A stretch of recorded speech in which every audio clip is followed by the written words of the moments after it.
আসসালামু আলাইকুম রহমতুল্লাহি বারাকাতুহ। সকলে কেমন আছেন? আশা করি ভালো আছেন এবং সুস্থ আছেন। আজকে ফজরের নামাজ পর সর্বপ্রথম আমরা কবরের যাত্রাপথে কবরে এই গোরস্থানে আসে পথে আমরা একটু যাত্রা শুরু করবো আজকে। যা কিছু আলোচনা আমরা শুনবো আমাদের হুজুরের মুখে, ইনশাআল্লাহ সবাই মনোযোগ সহকারে আলোচনাগুলো শুনবেন। হুজুর, সালাম। আসসালামু আলাইকুম ওয়ালাইকুম রহমতুল্লাহি ওবারাকাতুহ। আসসালাম। আমরা দেখতে পাচ্ছি যে এখানে অনেকগুলো মাকবার বা কবরস্থান। আমরা এইখানে আমরা অনেকগুলো সমাহিত কবর আমরা দেখতে পাচ্ছি, যেখানে আমাদের অনেক আত্মীয় স্বজন, অনেক দাদা দাদি, কারো ভাই বোন, কারো ছেলে, এক একজনের এক এক আত্মীয় এখানে সমাহিত আছে। তা আল্লাহ তাআলা বলতেছেন যে কোনো নফসই জানে না আগামীকাল তার কোথায় মৃত্যু হবে। দেখা যায় আমাদের এই এলাকায় অবস্থিত অনেক লোক রয়েছেন যে যাদের কবর হয়তো অন্যত্র জায়গায় রয়েছে। এটাই আসলেই মহান আল্লাহ পাক রব্বুল আলামিনের,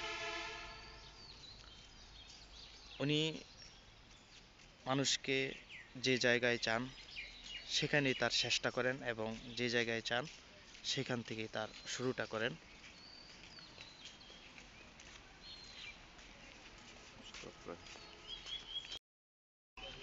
জি, আসলেই যখন কেউ কোনো কবরে আসে তখন কথা বলার মতো তার মুখে কোনো ভাষা থাকে না। আসলে এই যে আমরা যে এখানে আসলাম, যখন গেটে আমরা ঢুকি তখন গেটে ঢুকার সাথে সাথে আমাদের অন্তরের মাঝে এক ধরনের কম্পন সৃষ্টি হয়েছে, আমি সেটা অনুভূত হয়েছি। তো এরপরেও কিছু কথা বলা, যেহেতু নবী করিম সাল্লাল্লাহু আলাইহি ওয়াসাল্লাম কবর জিয়ারত সম্পর্কে অগণিত হাদিস আলোচনা করেছেন। নবী করিম সাল্লাল্লাহু আলাইহি ওয়াসাল্লামের হাদিস,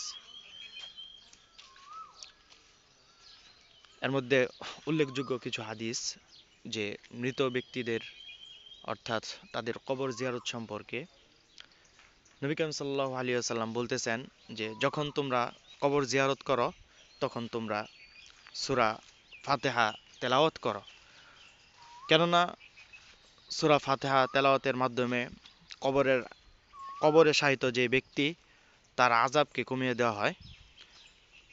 নবী করিম সাল্লাল্লাহু আলাইহি ওয়াসাল্লামের এই হাদিস অনুযায়ী আমরা এই আমলটি করতে পারি। এবং ইত্যাদি হাদিস থেকে আরও জানা যায় যে নবী করিম সাল্লাল্লাহু আলাইহি ওয়াসাল্লাম সূরা ইয়াসিন তেলাওয়াত করার কথা বলেছেন, এবং সূরা ইখলাস, সূরা মুলক, বিশেষ করে এই যে সূরাগুলো, এগুলো আমরা মৃত ব্যক্তির জন্য তেলাওয়াত করতে পারি কবরে এসে। এছাড়াও ইত্যাদি দোয়া আজকার এগুলো আমরা করতে পারি। মহান আল্লাহ পাক রব্বুল আলামিন আমাদের প্রত্যেককেই আমাদের আত্মীয় স্বজনদের জন্য, গত হয়ে যাওয়া আমাদের ভাই বোনদের জন্য কবরে এসে যেন আমরা মাঝে মাঝে সময় কাটাতে পারি, যেন তাদের জন্য অল্প কিছু হলেও যেন আমরা সোয়াবের মাধ্যম বানাতে পারি, সেই তাওফিক, সেই মন মানসিকতা মহান আল্লাহ পাক রব্বুল আলামিন আমাদের সকল মুসলিম উম্মাহকে দান করুন। আমিন। সকলেই ভালো থাকবেন। আসসালামু আলাইকুম ওরহমতুল্লাহি ওবারকাতুহ। আলহামদুলিল্লাহ, যে আলোচনাটি শুনলাম অত্যন্ত তাৎপর্যপূর্ণ হুজুরের কথাগুলো। অবশ্যই আমরা মানার চেষ্টা করব ইনশাল্লাহ। আর কবরকে বেশি বেশি স্মরণ করব। কবরে এসে আমরা আমাদের যে আত্মার তৃপ্তি আছে, কবরে এসে বুঝবো আসলেও দুনিয়া যে থাকার জায়গা নাই, কবরবাসী আমরা সবাই নিজেকে মনে করব। আমাদের কবরে আসলে অহংকার সব ধ্বংস হয়ে যাবে। কত বড় বড় লোক এখানে শুয়ে আছে, যা বলার মতো না। একদিন আমিও ইনশাল্লাহ শুবো এখানে, যাতে আমরা শোয়ার আগে যে দুনিয়াতে যে ভালো নেক আমল করে করে যাব, এর উপর আল্লাহ তাআলা যেন আমাদের উত্তম যাজা দান করে, ওই সেই কবরস্থানে সেই আশাটাই ব্যক্ত করে আজকের আলোচনা এখানে শেষ করছি। সকলে ভালো থাকবেন। অবশ্যই এই আলোচনাটা যদি ভালো লাগে আপনাদের, এই আলোচনাটা সবার মধ্যে শেয়ার করে ছড়িয়ে দিবেন, যাতে অন্য উপকৃত হয় এই আমাদের হুজুরের আলোচনাটা দ্বারা। আমরাও যেন পালন করতে পারি সে আশা ব্যক্ত করি। সকলে ভালো থাকবেন এবং সুস্থ থাকবেন। আমাদের জন্য ইনশাআল্লাহ দোয়া করবেন। আরও ভালো কিছু ভিডিও আপনাদের মাঝে উপস্থিত করতে পারি, দিতে পারি আপনাদের কল্যাণে, সেই ব্যক্ত করি। সকলেই ভালো থাকবেন এবং সুস্থ থাকবেন। আল্লাহ হাফেজ।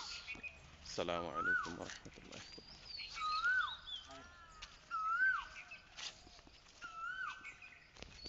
শুরু হয়তো ভিডিও করতেছেন।